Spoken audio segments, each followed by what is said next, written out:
Hello, this is my video for Kegan in Overhead, pages 307 to 334. And essentially what we're talking about here, we're going to be discussing the fourth and fifth level of order of consciousness now. But we're going to be doing so in talking about marriage relationships. We look at two case studies. We look at the Abels and the Bakers. The Abels, we understand, are stuck in the fourth order of consciousness, which is great. They both have their different worldviews. They've both been married for 25 years. And they understand that the worldviews that they both have are not each other.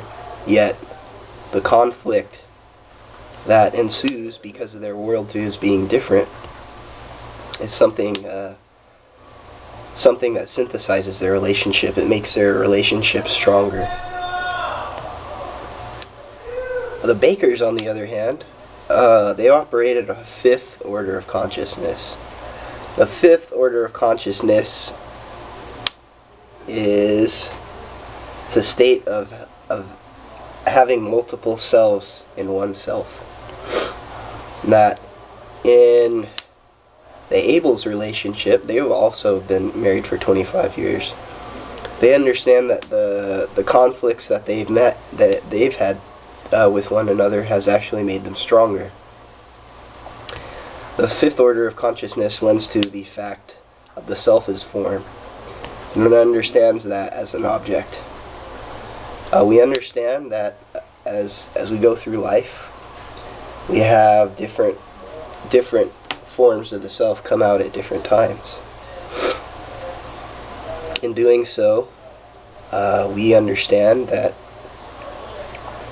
different conclusions can come from different relationship problems that we have. There's an example of a glass tube. Say we put a marble inside a glass tube and we're rolling it on a desk.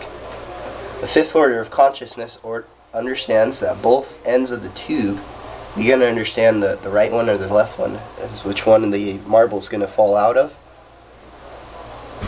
But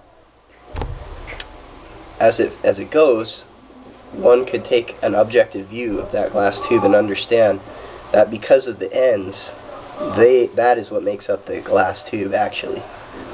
So really, in the conflicts inside a relationship, understanding each other's self as form, we synthesize a relationship from that. Connectivity would bear conflict. Only the fifth order of consciousness would beg to understand one another, their form of conflict. This goes to show that in a postmodern society, that there's a lot of issues that can go down. That there's a lot of things that can go wrong inside a postmodern society, and that conflict would naturally synthesize relationships. That we understand that immense pressure is taken on carbon in the middle of the earth. That immense pressure is exacted on a few square inches of carbon, and so much pressure, so much heat, which is conflict I'm going to be talking about, so much of that over a certain period of time actually forms something beautiful, actually forms a diamond. And this is my view, the fifth order of consciousness. We understand that the Bakers and the Abels, although they're both very happy, the Bakers understand that their relationship has been forged out of these conflicts that they've had with husband and wife.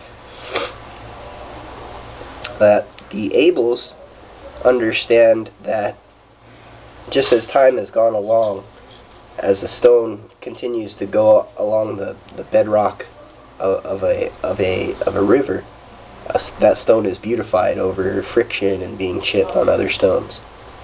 On the other hand, the fifth order of consciousness and the Bakers understand that these conflicts has what galvanized, strengthened, and things like that. their relationships. And these is my understanding of Kegan 307 to 334.